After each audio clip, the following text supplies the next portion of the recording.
大家好啊！上集我哋提到高麗菜可以幫助胃炎、保護胃黏膜、減少幽門螺旋菌。今集我哋就介紹其中一個高麗菜嘅煮法。煮高麗菜好多樣化，可以清炒，可以煲湯。我哋就介紹一個老少咸宜嘅煮法。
如果想將高麗菜煮得脆脆又好味，要留意：第一，番茄同埋高麗菜比例係差唔多1:1。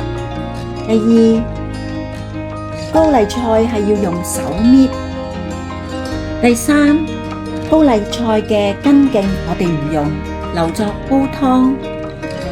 第四，出水要快。水滾落菜，蓋都唔使冚，佢一滾即刻流起。第五，炒番茄一啲水都唔使落，要炒到佢出番茄汁，然後落高麗菜同埋鹽，撈勻佢幾秒鐘就可以上碟㗎喇。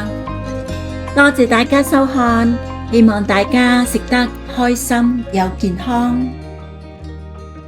喺度都好多謝教我煮餸嘅老師，拜拜。